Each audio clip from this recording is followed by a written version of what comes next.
அனைவருக்கும் அன்பு வணக்கம். நண்பர்களே, இன்றைக்கு தமிழக சட்டமன்றத்தில் மாண்புமிகு முதலமைச்சர் சி ஜோசப் விஜய் அவர்களது ஆட்சிக்கான நம்பிக்கை தீர்மானம் வெற்றிகரமாக நிறைவேறியது. இந்த தீர்மானம் ஜெயிக்குமா தோக்குமா அப்படின்றதெல்லாம் கேள்வி கிடையாது. ஆனா எத்தனை பேர் ஆதரவு தெரிவிப்பார்கள், இதுதான் கேள்வியா இருந்தது. அதே மாதிரி 144 பேர் ஆதரவு தெரிவித்துள்ளனர். இங்கதான் விஷயம் இருக்குது. அதிமுகவில் மொத்தம் 47 எம்எல்ஏக்கள், திமுக வெளிநடப்பு செய்து விட்டார்கள். பாமக அண்ட் பாஜக நடுநிலை வகிக்கிறோம் அப்படின்னு சொல்லிட்டாங்க. அதிமுக 47 பேர்ல 22 பேர் தான் இந்த தீர்மானத்தை எதிர்த்து வாக்களித்துள்ளனர். 25 பேர் ஆதரவாக வாக்களித்துள்ளனர்.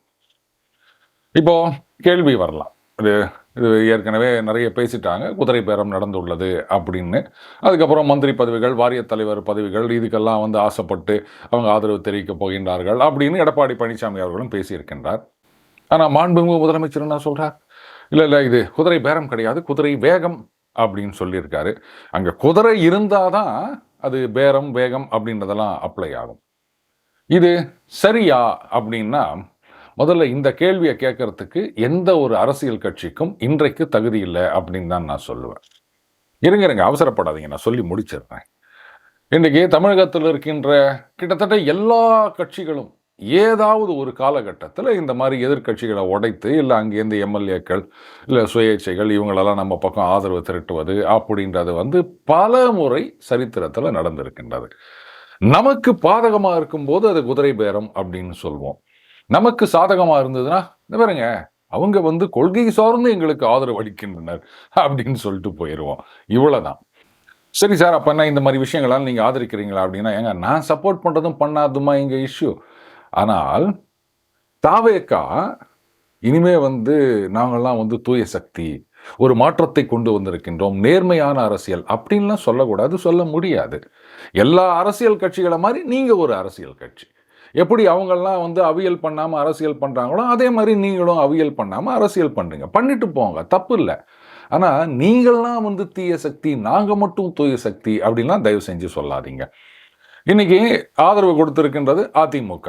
சரி, இதே தாவேகா நிர்வாகிகள் இந்த ஆட்சி அமைக்கின்ற அந்த காலகட்டத்தில் என்ன சொன்னாங்க? என்டிஏ கட்சிகள் கிட்டலாம் நாங்கள் பேசலை, ஏன்னா அங்கே பாஜக இருக்குதான், அந்த கட்சிகளோட பேசினா அது தப்பு அப்படின்னு. ஏன்னா அது மதவாத கட்சி இல்லையா பாஜக. சரி, இந்த அதிமுக ஆதரவு கொடுக்கறதுக்கு முன்னாடி அமமுக எம்எல்ஏ அவரு கையெழுத்து போட்ட ஆதரவு கடிதம், அவரும் பார்ட் ஆஃப் என்டிஏ தானே, அதை எப்படி நீங்க வாங்கிக்கினீங்க? இல்லை நீங்க என்டிஏ பாஜக மதவாத கூட்டணியில் இருந்தவங்க, நாங்கள் உங்களை சேர்த்துக்க மாட்டோம் அப்படின்னு சொல்லியிருக்கணும். அதுலேயும் அந்த பிரச்சாரத்தும் போது அதிமுக அப்படியே கடைசியாக ஒதுக்கி வச்சிருந்தாங்க, மற்றும் சிலர் அப்படின்னு. அந்த கட்சியில இன்னைக்கு ஆதரவு கொடுக்குறாங்க அப்படின்ன உடனே அது ரொம்ப சந்தோஷமா இருக்கு. ரைட், இருந்துட்டு போட்டோம். ஆனா தயவு செஞ்சு நாங்க தான் இந்த அரசியல் சாக்கடையை சுத்தம் பண்ண வந்துக்கிறோம் அப்படின்றத மட்டும் சொல்லாதீங்க. ஜனங்க இதை ஏத்துக்கிறதா இல்லை. எல்லா கட்சியும் மாதிரி நீங்களும் ஒரு கட்சி, அதை நல்லா ஞாபகம் வச்சுக்கணும். இந்த நம்பிக்கை தீர்மானம் இதுல எல்லா கட்சி தலைவர்கள் பேசினதையும் நான் பார்த்தேன். திமுக என்னங்க யாரும் சரியா கைட் பண்றதுக்கு இல்லையா, இல்லை they refuse to learn from their mistakes or from the historyன்னு எனக்கு தெரியல. அதுல சிறுபான்மை அரசு, முதல்ல ஒரு விஷயத்த பார்ப்போம். திருப்பி என்ன சொல்றாங்க, அது பாருங்க 35% தான் நீங்க ஓட்டு வாங்கிக்கிறீங்க, 65% பேர் உங்களுக்கு வேணான்ட்டு ஓட்டு போட்டுக்கிறாங்க அப்படின்றாங்க. ஏங்க காலங்காலமா இதை கேட்டு புளிச்சு போச்சுங்க.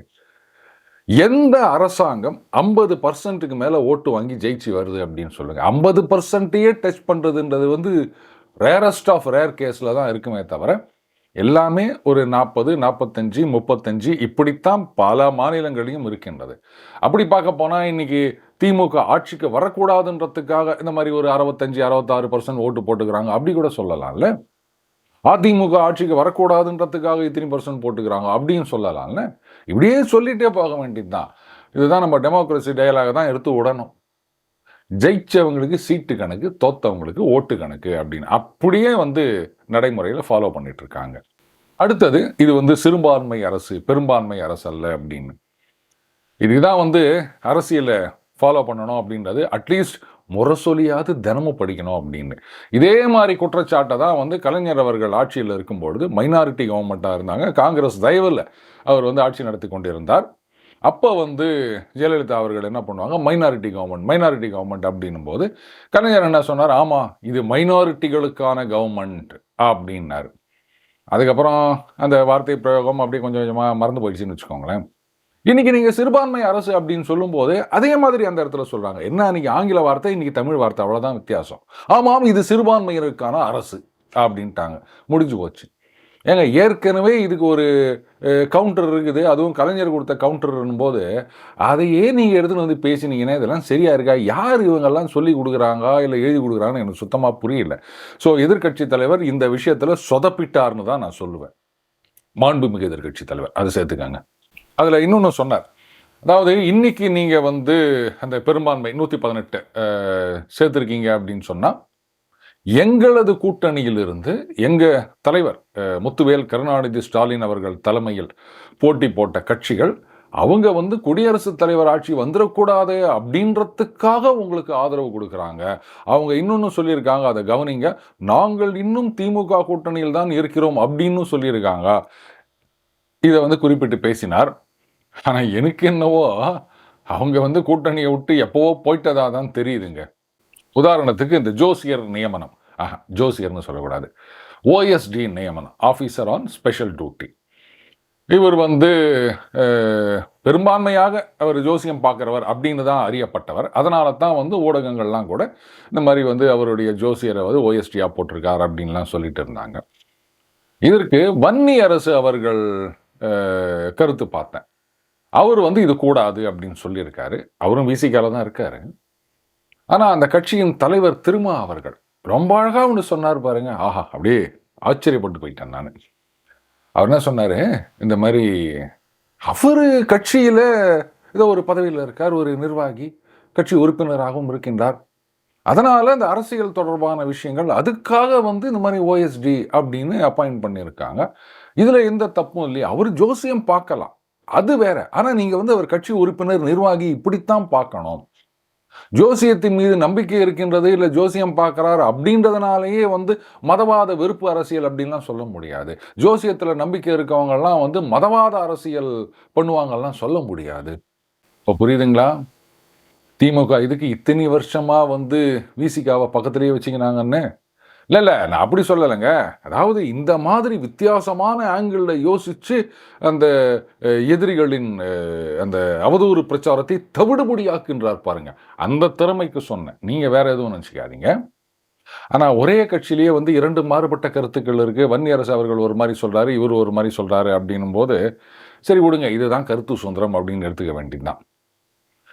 இதுக்கு மேலேயும் இன்னமும் அந்த கட்சிகள் திமுக கூட்டணியில் தான் இருக்குது அப்படின்னு என்ன நம்ப சொல்கிறீங்களா?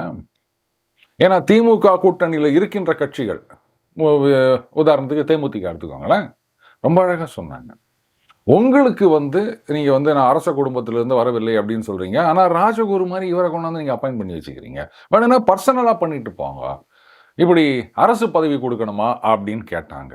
திமுகவிலையும் இந்த விஷயம் தான் பெருசாக பேசிகிட்டு இருந்தாங்க. அப்படி இருக்குச்சே விசிகா தலைவர் மட்டும் தனியாக பேசும்போது இப்போ புரியுது இல்லையா, அவர் வந்து தனியாகவே போய்விட்டார் தாவேகாவுடன் அப்படின்னு. இதில் கம்யூனிஸ்டுகள் அவங்கள வந்து எதிர்ப்பு தெரிவித்திருந்தார்கள். நான் அதை கேட்கணும்னு நினச்சேன், ஆனால் அதுக்குள்ளே அந்த கேள்வி தேவையில்லாமல் போய்விட்டது. இருந்தாலும் நம்ம கேட்டு போடுவோம். சரிங்க, இதெல்லாம் தப்பு அப்படின்னு நினச்சிருந்தீங்கன்னா என்னங்க, நீங்கள் வந்து நம்பிக்கை தீர்மானம் வரத்துக்கு முன்னாடி இந்த மாதிரிலாம் பண்ணிகிட்டு இருக்கீங்க. பகுத்தறிவு, சயின்டிஃபிக் டெம்பர், இதைத்தான் வளர்க்கணும். நீங்கள் வந்து இந்த மாதிரிலாம் பண்ணிட்டு சரி வராது, நாங்கள் வந்து எங்களுடைய ஆதரவை விலக்கிக் கொள்கிறோம் அப்படின்னு சொல்கிறதுக்கு தைரியம் இருந்தது அவங்களுக்கு? பாருங்க, கவர்னர் ஆட்சி வந்துடும், பாஜக வந்துடும் அப்படின்லாம் பேசாதீங்க. ஏன்னா இன்னைக்கு நீங்கள் ஆதரவு கொடுத்தாலும் கொடுக்காட்டாலும், அதாவது கம்யூனிஸ்ட், விசிகா, ஈவன் காங்கிரஸ், இவங்கெல்லாம் அந்த பக்கம் இருந்தாலும் இல்லாட்டாலும் அதிமுக இங்கு ஆதரவு கொடுத்து கொண்டிருக்கின்றார்கள். 144 ஞாபகம் வச்சுக்கணும். நாங்கள் வித்ரா பண்ணிட்டா பாஜக வந்துடும், குடியரசுத் தலைவர் ஆட்சி வந்துடும் அப்படின்னா நியாயம் இருக்குது. இப்போ தான் அதிமுக சப்போர்ட் இருக்குல்ல, 25 சப்போர்ட்டு. வாபஸ் வாங்குவீங்களான்னு கேட்டு பாருங்க. அது எப்படி? அதாவது எங்களுடைய எதிர்ப்பை நாங்கள் பதிவு செய்து விடுவோம், அவ்வளோதான். ஆனால் வரலாறு முக்கியம். பின்னாடி என்னைக்காவது ஒரு நாள் வந்து வேற கூட்டணிக்கு போனோம் அப்படி இப்படின்னா அப்போ இதை எடுத்து காமிக்கிறேன். பார்த்தீங்களா, நாங்கள் எங்கே இருந்தாலும் எங்கள் கடமையை செய்து கொண்டே இருப்போம். என்ன கடமை? அப்படி ஒரு ஸ்டேட்மெண்ட் கொடுக்கறது, ஒரு ட்வீட் போடுறது, இவ்வளோதான் அவங்க கடமை. அதுக்கு மேலே வேற ஒன்றுமே கிடையாது. இன்னமும் இந்த உலகம் அவங்கள நம்பிட்டு இருக்குன்னு அவங்க நம்பிட்டு இருக்காங்க. சட்டசபையிலேயே வந்து ரைட்டு, இதை பற்றின கருத்துக்களை வந்து நான் ரீதிங்க் பண்ணுறேன் அப்படின்ற மாதிரி முதலமைச்சர் அவர்கள் சொல்லியிருந்தார்.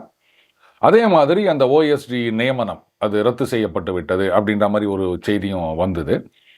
இதில் வந்து 2 விதமான பார்வை இருக்கின்றது. ஒன்று வந்து என்ன இது, இதெல்லாம் வந்து பிரச்சனை வரும் அப்படின்றது அவருக்கு முன்னாடியே தெரியாதா? அதுவும் கூட்டணி கட்சிகளே பகுத்தறிவுன்னு சொல்கிறவங்க, சனாதன எதிர்ப்புன்னு சொல்கிறவங்க, இவங்களையெல்லாம் கூட வச்சுக்கின்னு இப்படி ஒருத்தருக்கு அப்பாயின்மெண்ட் கொடுத்துட்டு இப்போ அதை கேன்சல் பண்ணுறது அப்படின்னு சொன்னால் பார்த்தீங்களா, நாள்லேயே வந்து அவங்களுடைய அழுத்தத்துக்கு பயந்து விட்டார், பணிந்து விட்டார் அப்படின்ற மாதிரி ஆயிடாதா? அந்த ஹீரோ இமேஜ் என்ன ஆவறது அப்படின்ற மாதிரி ஒரு சிலர் கேட்டிருக்காங்க. பட் நான் அப்படி நினைக்கல. இனிமே எந்த விதமான ப்ரெஷர் டாக்டிஸையும் பண்ண முடியாது. அதாவது ஒரே ஒரு வாய்ப்பு தான் உங்களுக்கு, அதை நீங்கள் யூஸ் பண்ணிட்டீங்க. ஸோ அதுக்கு வந்து இந்த ரெட் ஹெரிங்னு சொல்லுவாங்க, அந்த மாதிரி இந்த அப்பாயின்மெண்ட்டோ அப்படின்னு நான் யோசிக்கிறேன். அண்ட் ஆஸ் யூஷுவல் அவங்களுடைய கட்சி தொண்டர்களாக என்ன பண்ணுவாங்க, பார்த்தீங்களா, இதுதான் உண்மையான மக்களுக்கான அரசு. எதிர்கட்சியாக இருந்தாலும் அவங்க சொன்னாங்கன்னா அதை கேட்டுக்கின்னு உடனே வந்து தன்னுடைய முடிவை மாற்றிக்கிறார் பாருங்க. கொஞ்சம் கூட ஈகோவே கிடையாது. பதவியேற்ற உடனே எல்லா கட்சி தலைவர்களும் போய் பார்த்தாரு. அதே மாதிரி இன்னைக்கு வந்து இது மாதிரி சொல்கிறாங்க, கூட்டணி ஆதரவு கொடுக்குறவங்களும் சரி, இல்லை வந்து எதிர்கட்சியில் இருக்கவங்களும் சரி, இதை எதிர்க்கிறார்கள் அப்படின்னு சொன்னோன்னே டக்குன்னு அந்த நியமனத்தை கேன்சல் பண்ணார். இந்தியாவில் இந்த மாதிரி ஒரு அரசியல்வாதி யாராவது செய்வாங்களா இப்படின்னு இதையும் வந்து கிரெடிட் எடுத்துக்கலாம். ஸோ அதுக்கு தான் இது வந்து யூஸ் ஆகும் அப்படின்னு நான் பார்க்குறேன். இதில் திமுக கூட்டணியிலிருந்து பேசின ஒருத்தர் சொன்னார், இந்த மாதிரி வந்து 3 முஸ்லீம் உறுப்பினர்கள் இருக்கின்றார்கள் தாவேகாவுக்கு.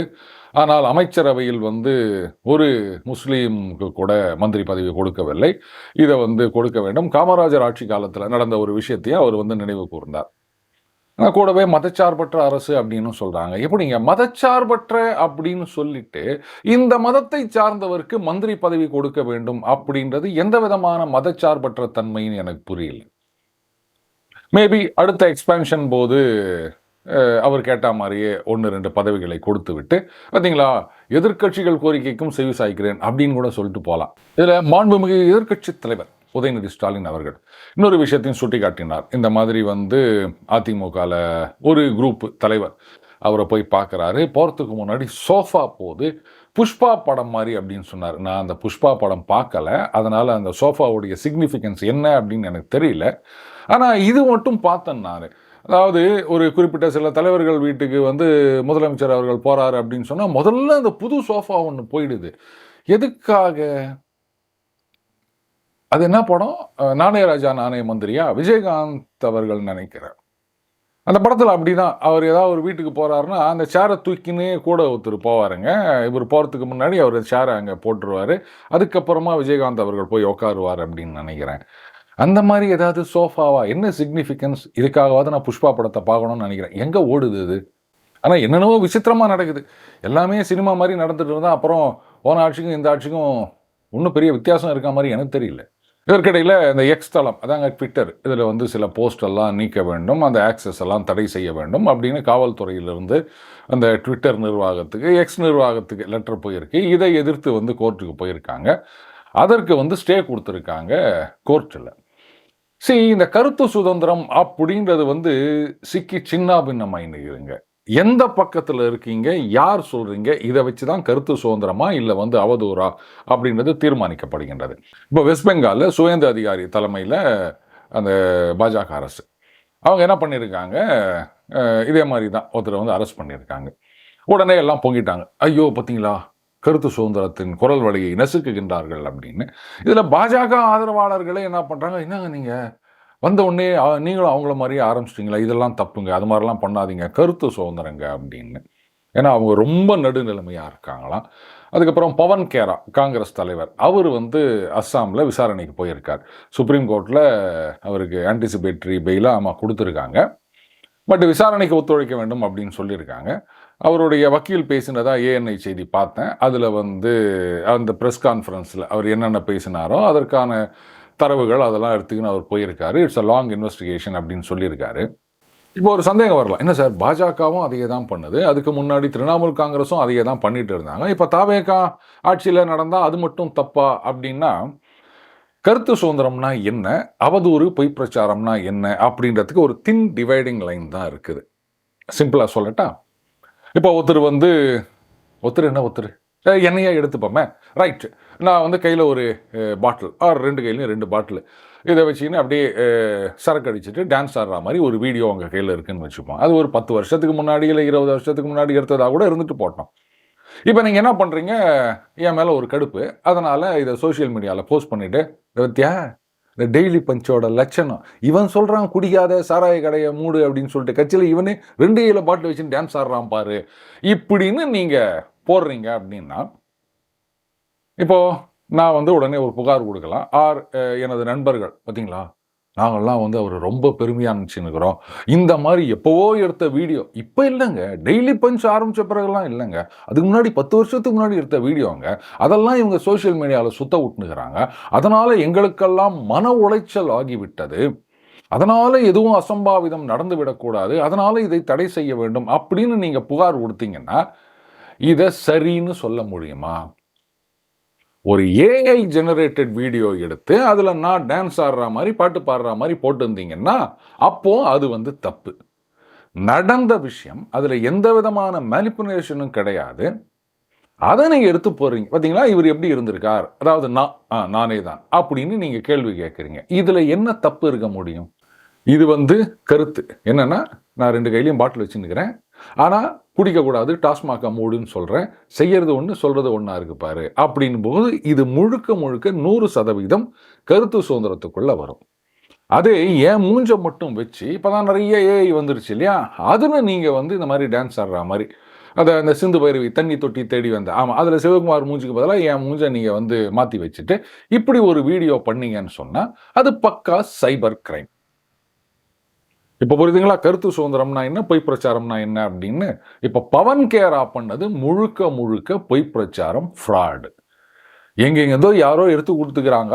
ராகுல் காந்தி வந்து ஒருவேளை இவரை போட்டலாம் நினச்சாரா, அரசியல் ரீதியாக என்னன்னு தெரியல, அதனால் இவர் கையில் கொடுத்து, இவர் வேறு எலெக்ஷன் நேரத்தில் பார்த்தீங்களா 3 பாஸ்போர்ட் வச்சுக்கிறாங்க, அங்கே நிலம் வாங்கிக்கிறாங்க அப்படின்லாம் வந்து இஷ்டத்துக்கு அளந்து விட்டு, அதுவும் அரசியலில் இருக்கின்ற முதலமைச்சர் மீது குற்றம் சொன்னால் கூட பரவாயில்ல, அவர் மனைவி மீது இப்படியெல்லாம் குற்றத்தை சொல்லி ஏடாகூடமாக மாட்டிக்கினார். இதை எப்படி நீங்கள் கருத்து சுதந்திரம்னு சொல்ல முடியும்? இப்போ நாளைக்கே இதே பவன் கேரா மீது இது வேற சொன்னாங்க, அவர் கோர்ட்டில் சப்மிட் பண்ண ஆதார் கார்டில் வந்து ஃப்ரண்ட் சைடு இவர், பேக் சைடு அவருடைய ஒய்ஃப் இருந்ததுன்னு வேற ஏதோ சொல்லியிருந்தாங்க பாஜகவில். இப்போ இதே பவன் கேராவுக்கு எதிராக இவர் வந்து 4 நாட்டு பாஸ்போர்ட் வச்சுருக்கிறாரு அப்படின்னு நம்மளே ஒரு டுபாக்கூரா ஒரு ஃபோட்டோஷாப் பண்ணி ரிலீஸ் பண்ணியிருந்தோம் அப்படின்னு சொன்னால் சும்மா விட்டுருப்பாங்களா அவங்க? இதே காங்கிரஸ் கட்சி தலைவர்களுக்கு எதிராக ஏதாவது பேசினா சும்மா விட்டுருவாங்களா? தமிழகத்தில் ஒரு காங்கிரஸ் கட்சி தலைவருக்கு எதிராக ட்வீட் போட்டதுக்காக பெரிய இஷ்யூ ஆக்கினவரும் இன்றைக்கும் இங்கே இருக்காரு. அப்போ இவங்களுக்கு எதிராக யாரும் கருத்துன்னு ட்வீட் போட்டால் கூட சும்மா இருக்க மாட்டாங்க. ஆனால் இவங்க வந்து எவ்வளோ ஃப்ராடு பண்ணுவாங்க, மேனிப்புலேட் பண்ணுவாங்க, ஆனால் அதெல்லாம் கேள்வி கேட்கக்கூடாது இல்லையா? ஸோ இப்போ இதுதான் கேள்வி. கோர்ட்டில் வந்து தடை உத்தரவு கொடுத்துருக்காங்க. இத்துடன் இது நிற்குமா? இல்லை திமுக மாதிரி தான் இவங்களும் நடந்துப்பாங்க அப்படின்னா அப்புறம் திமுகவுக்கும் தாவேகாவுக்கும் கொஞ்சம் கூட வித்தியாசம் இல்லை அப்படின்னு தானே நினைக்க தோணும். ஆனால் ஒன்று மட்டும் நிச்சயம், கருத்து சுதந்திரம் இதை ஒடுக்கணும் அப்படின்னு யாராவது நினைச்சாங்கன்னா அது என்றைக்குமே பேக் ஃபயர் ஆயிருக்கு அப்படின்றத நம்ம பார்க்குறோம். மீண்டும் அடுத்த பதில் சந்திப்போம். வணக்கம்.